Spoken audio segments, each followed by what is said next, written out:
What happens when the person you trust with your deepest, most sacred self, your soul, turns out to be a predator? When someone meant to bring light and comfort becomes the embodiment of darkness? These aren't just stories of crime. They're chronicles of betrayed trust, shattered faith, and a system that, for decades, allowed shadows to gather in the holiest of places. In the Archdiocese of Milwaukee, Father Robert V. Gale was a trusted member of the clergy. For years, he served in various parishes, his role placing him at the center of community life and in close contact with young people. But beneath this veneer of service lay a predatory secret. Gale was accused of sexually abusing boys during the 1980s, his crimes part of the larger explosive scandal that engulfed the Milwaukee Archdiocese. His case became emblematic of a systemic failure where warnings were ignored and predators were protected by a culture of secrecy. The investigation revealed a disturbing lack of oversight and a willingness by church leadership to prioritize the institution's reputation over the safety of children. In 2004, Gale was finally brought to justice, convicted of sexual assault. He was sentenced to a term of 4.5 to 7 years in prison, a sentence that many victims and advocates felt was shockingly lenient given the gravity of his betrayal. His case, along with others in Milwaukee, led to the release of thousands of pages of internal church documents, which one journalist called a blueprint of the cover-up. When the mechanisms of accountability within an institution are fundamentally broken, how can true justice ever be achieved? Paul Shanley was not a traditional priest. He was a self-proclaimed progressive, a prominent figure in the Boston Archdiocese, known for his street ministry and unconventional views. He cultivated an image as a champion of the marginalized, a rebel who understood the complexities of modern life. But this progressive veneer was a meticulously crafted mask for a predatory ideology. Shanley was a key figure in a scandal that rocked Boston, accused of raping and abusing boys over many years. His charisma was his camouflage, drawing in vulnerable youths who saw him as a friend and confidant. The trial in 2005 brought forth harrowing testimony, revealing a calculated pattern of abuse that began in the 1980s. Prosecutors argued that Shanley's public persona was a tool for grooming, a betrayal of trust so profound it was almost incomprehensible. He was convicted of raping a boy and sentenced to 12 to 15 years in prison. The most shocking turn, however, was his widely reported association with the North American Man-Boy Love Association, a connection that painted his crimes in an even more sinister light. He was released in 2017, a decision that horrified his victims and ignited public outrage. How does a society defend itself when the language of compassion and progress is hijacked to justify the most unforgivable evil? The legal system is meant to be a path to clarity and resolution, but for the victims of Father Michael Fuge of New Jersey, it became a frustrating labyrinth. Fuge was accused of sexual misconduct with a teenager in the 1990s, a charge that struck at the heart of his community's trust. In 2003, he was convicted, and it seemed that a measure of justice had been served. However, in a shocking turn, his conviction was later overturned on appeal due to a legal technicality, throwing the case back into uncertainty and forcing his victims to relive their trauma. The legal battle dragged on, a painful saga that highlighted how the complexities of the law can sometimes obscure the simple truth of a crime.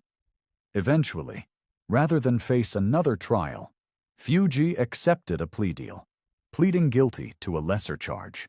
He received a sentence of probation and was permanently removed from ministry.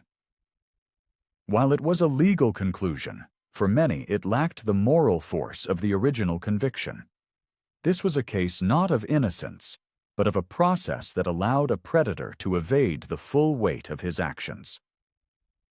When the scales of justice are tipped by legal maneuvers and plea bargains, can it ever truly feel balanced? James Porter was a ghost, a name that haunted dozens of parishes across Massachusetts and other states for decades. From the 1960s through the 1970s, he was moved time and again, leaving a trail of shattered lives in his wake. To the public, he was just another priest fulfilling his duties, but to a hidden community of survivors, he was a monster who wore a Roman collar. Porter's case became a landmark, one of the first to expose the full, horrifying scale of a single priest's predatory career. He was not just an abuser, he was a serial predator. With official accusations from over 100 individuals. His trial in 1993 was a landmark moment, forcing the Catholic Church into a public confrontation with its policy of shuffling abusive priests from one unsuspecting community to another.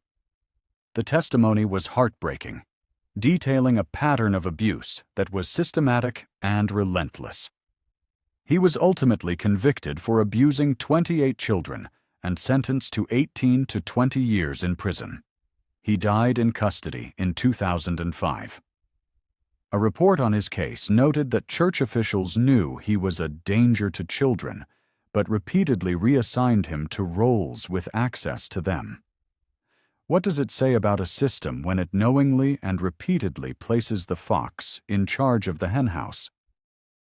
The case of Daniel McCormick serves as a chilling reminder that the crisis of abuse did not end with the initial wave of scandals in the early 2000s. Operating in the Chicago Archdiocese, McCormick committed his crimes against 5 boys in the early 2000s, a time when the church was publicly vowing transparency and reform.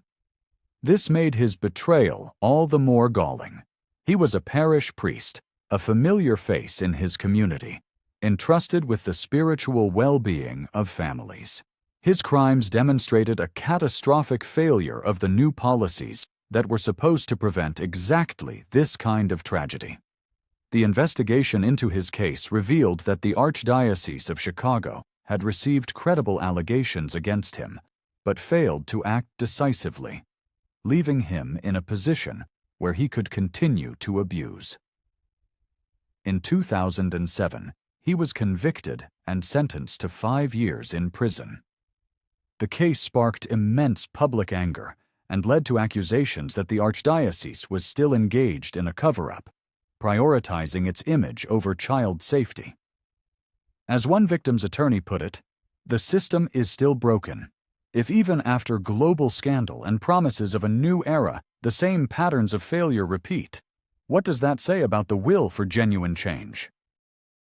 In Wisconsin, the St. John's School for the Deaf was supposed to be a sanctuary, a place where children, already navigating a silent world, could find safety, education, and community.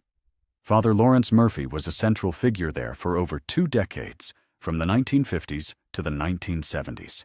He was powerful, respected, and to the children, an almost godlike authority.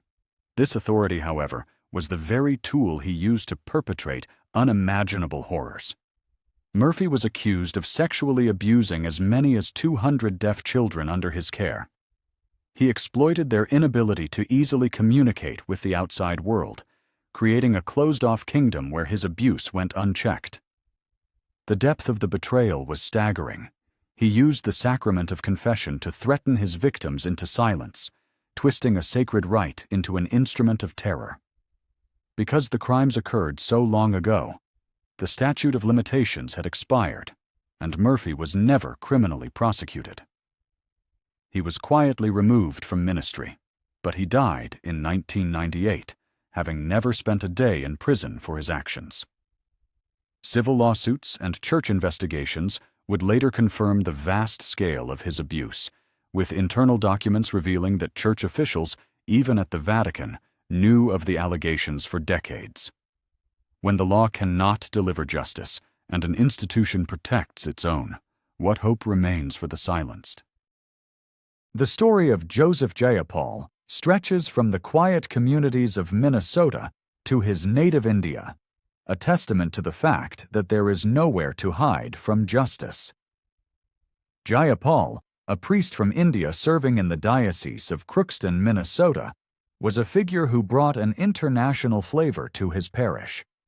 But in the early 2000s, he committed a crime that would make him a fugitive. Accused of sexually abusing a teenage girl, Jayapal fled the United States and returned to India, hoping to disappear and evade prosecution. For years, it seemed he had succeeded. But American authorities did not give up. In a complex and lengthy process, they successfully sought his extradition. He was returned to the United States to finally face the charges against him.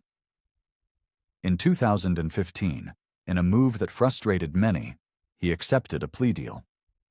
He was convicted of criminal sexual conduct, but as part of the agreement, was sentenced to 1 year in prison, which he was permitted to serve in India.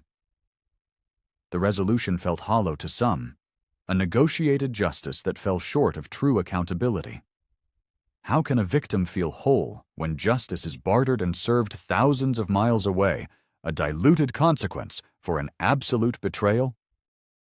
John Geoghegan was a name once synonymous with faith in the heart of Boston, a Catholic priest whose presence was meant to be a comfort.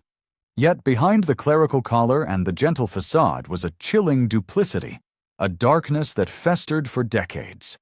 Geoghegan was a predator moving in plain sight, a man whose transfers from parish to parish were not promotions, but a sinister trail of concealed crimes. For 30 years, he was a shadow that fell upon the most vulnerable, with accusations of abusing more than 130 children. The system that was meant to protect, instead protected him, shuffling him from one unsuspecting community to the next in a horrifying dance of complicity. It took the seismic investigation by the Boston Globe in 2002 to finally rip the veil of secrecy away, exposing a scandal that reached the highest echelons of the church. The subsequent trial was a litany of stolen innocence. Geoghegan was convicted of indecent assault and battery on a child and sentenced to 9 to 10 years. One victim's advocate stated, "He didn't just steal their childhood, he stole their faith." But his final judgment came not from a court, but from within prison walls. In 2003, he was murdered by a fellow inmate, a violent end to a life defined by quiet violence. When an institution designed for salvation becomes an accessory to damnation, how can the faithful ever truly feel safe again? Spiritual retreats are meant to be a time of profound reflection, a sacred space where individuals, often young people, seek to deepen their connection to their faith. Donald McGuire, a Jesuit priest, transformed these sanctuaries into his personal hunting grounds. For decades, from the 1960s into the 2000s, McGuire traveled across several states, leading retreats and workshops. He was charismatic, intelligent, and held a position of immense spiritual authority. It was this authority that he expertly weaponized to groom and abuse boys who came to him seeking guidance. His crimes were a deep spiritual violation, twisting moments of vulnerability and openness into opportunities for exploitation. The pattern of his abuse was methodical and widespread, making him one of the most prolific predators within the Jesuit order. In 2006, the law finally caught up with him. He was convicted of molesting boys and handed a sentence of 25 years, ensuring he would spend the rest of his life behind bars. He died in prison in 2017. One survivor's testimony spoke of the crime as soul murder. How does a victim recover when the very person who was meant to guide them to God instead led them into a private hell? The case of Gilbert Gauta in Louisiana in the 1980s was a tremor that signaled a coming earthquake. In a community where the local priest was a cornerstone of society, Gauta was seen as a dynamic and beloved figure. He was charming, personable, and deeply integrated into the lives of his parishioners. This made the revelations of his secret life all the more devastating. In 1985, Gauta was convicted of molesting 11 boys, a crime that shattered the idyllic image of his parish. His case became one of the first in the United States to draw widespread public attention to the issue of clerical abuse, pulling back the curtain on a problem many refused to believe existed.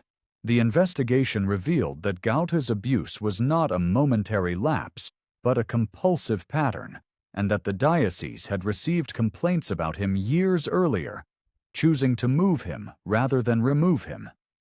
He was sentenced to 20 years in prison, a significant sentence for the time. In court, the prosecutor described the church's actions as a shell game to hide problem priests. Gauta was paroled in 1995 after serving 10 years. His case forced a painful conversation, revealing how the trust and reverence afforded to clergy could be a predator's most effective shield. When the very person you are taught to confess your sins to is a predator in disguise, where does one turn for solace? These are stories of how silence, driven by fear or a misguided sense of loyalty, becomes complicity in crime. When authority is wielded as a weapon and sanctity used as a mask, the consequences ripple far beyond church walls. They erode faith in justice, in institutions, in the very possibility of a safe world for our children. These events have forced us to rethink power, accountability, and transparency. They've shown that no title, no status, should shield anyone from justice. The fight for justice for victims continues to this day, a long and painful process of healing, not just for individuals, but for society as a whole. We must ask ourselves tough questions. How can we, as a society, create safeguards to protect the vulnerable from betrayal by those with power and authority? And what steps are needed to restore trust in law enforcement and courts so no crime goes unpunished because of someone's status or position? Share your thoughts in the comments. If this topic matters to you and you believe we need to talk about these issues, subscribe to the channel, give this a like, and hit the notification bell to stay updated on our next investigations. Only by shining a light on the darkest corners can we hope that one day the shadows will retreat.